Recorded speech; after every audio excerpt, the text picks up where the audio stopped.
Congratulations to the Oklahoma City Thunder, the 2025 NBA champions. It came down to a Game 7 against the Indiana Pacers. Lots of context with that. But at the end of the day, they won the series.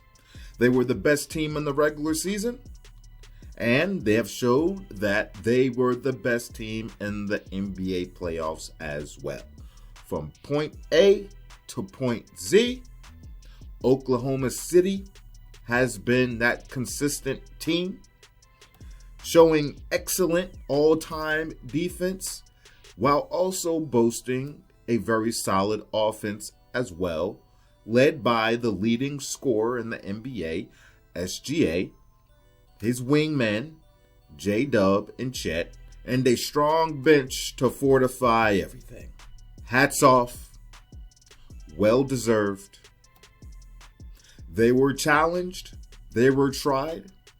Really only by two teams, the Denver Nuggets and the Indiana Pacers. But both teams forced them to 7. And we have really never seen OKC put in these positions before because they've been blowing teams out all season. But they showed that they had what it took. They showed that we could no longer say they're too young. They're too young. They got it together. They figured it out.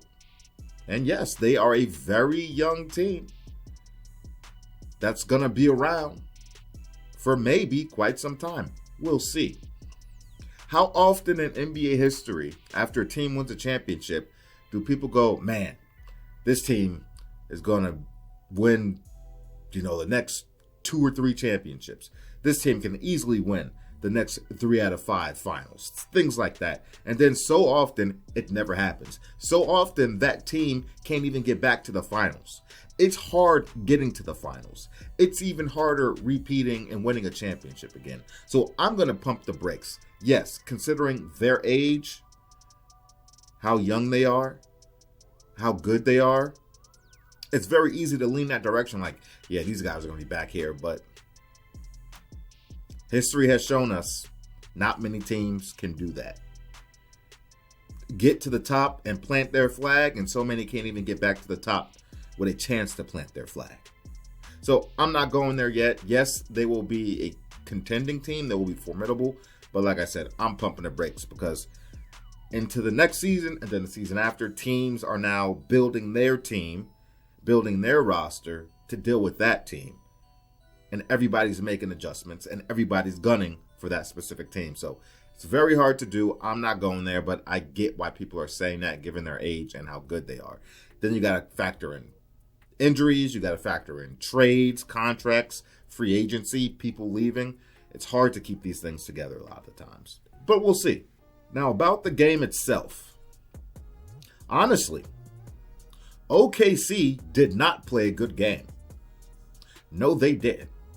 They didn't really start getting it together till maybe halfway through the third into the fourth. And then there was some slippage even in the fourth as the Pacers cut into that big lead to make it, I'm not going to say super interesting down the stretch, but maybe made some people get up off their sofa who might have been laying down too comfortable, thinking it was going to end up being a 20-point game, an 18-point victory at the end of the day. Made a few people get up with about 4 or 5 minutes left, like, But OKC did not play good. They did not. The only guy that really played good for OKC was Chet. I would say Chet played the best game. He was extremely efficient. He was playing good defense, scoring when he had the opportunities, and he had great energy. Shea had a horrible shooting game. It's funny. We have a deep history in the NBA, and there's so many things that happen that give me callbacks to previous players or situations. SGA had damn near the same exact game Kobe had in Game 7 of the 2010 NBA Finals. Kobe had a bad shooting game, shot 6 for 24. Shea shot 8 for 27, damn near the same percentage. He had the Kobe Bryant game, but Kobe found ways to contribute in other ways, found other ways to impact the game. with a huge rebounding effort. What do you have, like 15, 16, 17 rebounds, something like that, Kobe? And Shea had a solid, I want to say 10 assists that game, maybe more, but at least 10 assists. And I think 1 turnover, so he took care of the basketball. But finding ways to impact the game when your scoring isn't going. But he was making some phenomenal passes. Got to give him credit. Even OKC's bench, only 2 guys showed up from the bench. And I think they contributed with about 20 points or so collectively. I think they split it down the middle. Last time I checked the box score, 10 and 10. But what really helped Oklahoma City was their defense. That's really what turned it around for them, because they really were not in control for most of that game. Indiana had OKC right where they wanted them. They really did. OKC played horrible. And let me tell you this. Let's get to the Indiana Pacers. I just want to say hats off to the Indiana Pacers. Hats off. And shout out to all those Pacers players in the post-game interview taking accountability. And it broke my heart when I was watching the post-game interviews and hearing them apologize to Indiana, to the fans, telling them we're sorry, we couldn't get it done. I was like, man, that's accountability, but you ain't going to do that. And I can speak for Pacer fans as well. I'm sure they agree. You don't got to apologize. You don't got to hold your head down. Yes, they lost. Yes, they ended up not getting the job done. But understanding where this team came from, understanding that this team had no home court advantage the entire playoffs and made it to Game 7 of the NBA Finals, understanding that nobody outside of Indiana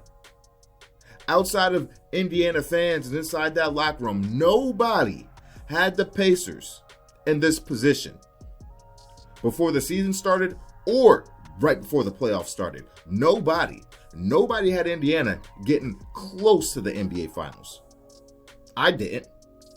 I had them losing the first round to the Bucks. And then I had them losing the second round to the Cavaliers. And then I had them losing the third round to the New York Knicks. And here they were. What the Indiana Pacers showed was incredible resolve, incredible teamwork, incredible chemistry, incredible basketball. So hats off to the Indiana Pacers. Seriously. One hell of a run. Arguably, I'd have to look it up, but I can't think of another team that lost in the NBA Finals that had a run quite like them, given all the context. I can't think of one off the top of my head. And the storylines, the comebacks, the game-winning shots, all of these things collectively. It's like, have you ever seen anything like this? It was incredible. Indiana Pacers, man. A lot of heart, like I said, a lot of resolve. Played their hearts out. They have nothing to be ashamed of. And everyone that I listened to showed accountability. Played their ass off. I am beyond impressed with the Pacers. And let me tell you this. Tyrese Haliburton, had he not suffered that Achilles injury, we don't know how bad it is. We don't know if it's a complete rupture or not. But had Tyrese Haliburton played the entire game and not suffered that injury, listen, the Indiana Pacers might be NBA champions right now. When I look at how that game went without Haliburton and how bad OKC played and what Tyrese Haliburton was showing, how he was performing before his injury, I think OKC was in trouble. Haliburton came out firing, on point, focused. You could see it in his eyes. You could see it in his body language. You could see it in his play. I think we were about to see a historic Haliburton performance in Game 7 of the NBA Finals. That's what it was looking like. And I'm telling you, OKC is extremely fortunate. And I'm sure they would have loved to have him on the floor, right? they want to play each team at their best. Nobody wants anybody to get hurt. But OKC was extremely fortunate they didn't have to deal with Haliburton that game because he was coming for the throat. I truly believe that. Especially considering how close that game was with no Haliburton. Listen, we could have been looking at something completely different in an alternate universe. But it didn't happen. Prayers up to Haliburton. Again, like I mentioned, I always get these flashbacks and callbacks. This is eerily reminiscent with the Haliburton injury of Kevin Durant coming back from a calf injury, right? I know there's connective tissue with the calf and Achilles. I'm not a doctor, but I'm just saying. I keep hearing people labeling these calf injuries and the Achilles ends up snapping. I'm just saying. Like I said, I know there's connective tissue, but I'm just saying. I'm not a doctor. But yeah, eerily reminiscent of Kevin Durant coming back in the NBA Finals early to help his team out. Kevin Durant comes out sizzling, on fire. It's like, damn, this guy's incredible. Oh, Achilles snap. Tyrese Haliburton came out, NBA Finals, giving his team a chance. Came out smoking, firing. This guy's on fire. Achilles snap. Off the same, similar kind of move, too. And I had put a post out during the game. And this is something I've been saying all series long. The emphasis on the rebounds, especially. Indiana Pacers have to stake their flag with rebounding.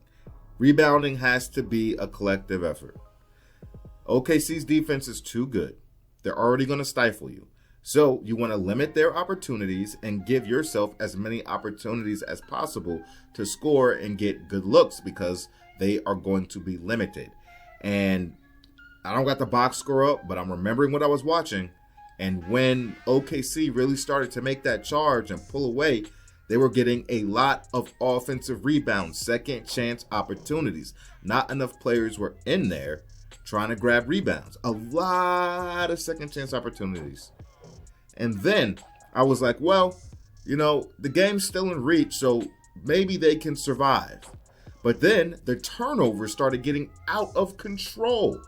And then I was like, okay, you are not going to win being on the bad end of points off turnovers and second chance opportunities. You cannot have both. That is a death sentence. You have to clean up one of these areas, just one of them, and you still have a chance to win this game. But both of those happening, you have no chance. And the turnovers were just getting bad. And I was like, this is going to be extremely tough to overcome. Again, if Haliburton's in that game, I don't think they have all those turnovers. Haliburton takes care of that damn basketball. Orchestrates the offense. But no Haliburton. Shout out to the Indiana Pacers, man. Shout out to TJ McConnell. That dude played his heart out. Came in with that energy like he's been doing all series long. But just fell short. Shout out to the Indiana Pacers, man. Seriously. This hurt me. I'm not a Pacers fan, but one of my best friends, he's a lifelong Pacers fan. He flew out to Indiana for the series. He was courtside Game 6. He stayed in the city for Game 7, went to the arena to watch it on the Jumbotron with everybody else. He said he would cry if they won the NBA championship, and I believe him. Lifelong Pacer fan. And I wanted this for the Pacers, I wanted it for Indiana, and I wanted it for one of my best friends. And he was devastated after Game 7. He was devastated. I talked to him briefly. He was hurt. And I was like, hey, man, I really wanted this. I wanted this for you, man. I wanted this for your fellow Pacers fans, man. I wanted y'all to see us get this champion. I wanted it. Man, I was watching that game like I was watching a Laker game. I was rooting for them like I was rooting for the Lakers. Man, and as also a fan of Larry Bird and his ties to Indiana, and I know we got a lot of Larry Bird people here, even ones that were, Bird, Boston fans, but they rock with the Pacers too because of Bird. Much love to them too, man. I really wanted this. I really wanted this, man. I just wish it. I hate to see these injuries happen in these leverage moments. And when it happened, I'm like, no, not like this, not like this, not like this, no. No. That hurt me. I told my friend, I was like, man, that loss hurt me, man. That loss hurt. I am not a Pacers fan. And I was rooting for these boys hard. Man. Damn. You just hate to see that for the player, for his health, and then, given the context of the game as well, you hate to see these things happen. Hats off to the Pacers, man. Hell of an effort. Fell short, but like I said, I think we would have had a different outcome if haliburton played. I really believe that. And it was OKC's defense that, like I said, really gave them that push to take the lead and then, build on that lead as time went on in the final, I don't know. Let's just call it the second half. Let's call it that. But it was their defense that really sparked that run more than anything. It was. But even with that being said, even when the lead got up to like 17-18, Indiana just kept fighting and punching back. I think technically Indiana won the fourth quarter. So shout out to OKC, man. I know the fans are happy. They're going to be partying all summer long. And OKC should enjoy this championship, have fun, bask in the glory, and then be ready for training camp and summer basketball and be ready to defend your territory, defend your championship, because it's just going to be significantly harder next year than it has been in the past. Because like I said, teams are now gunning for you. Targets on your back. And everybody's making adjustments. Everybody's building a roster, knowing that they're probably going to have to deal with you in the playoffs. So, good luck. I ain't no hater. I never liked the OKC. Never liked that franchise. So, I hope they don't repeat. I'd like to see somebody else win a championship, but it is what it is. I don't hate SGA. I'm not an SGA hater. He's a hell of a player, but I don't like that franchise. Since they originally popped up with KD and Russ, I've always hated the Thunder. Anyway, that's all I got to say about it. I got to put some videos out about this damn Tracy McGrady, Gilbert Arenas nonsense that's been going on the last couple of days that I haven't got to, but appreciate y'all for stepping in, man. Shout out to all the Pacers fans out there. Hell of a season. And shout out to the fans and the Oklahoma City Thunder, the 2025 NBA champions. Salute. Like, comment, subscribe, hit the bell, stay notified, and I'll catch you on the next one.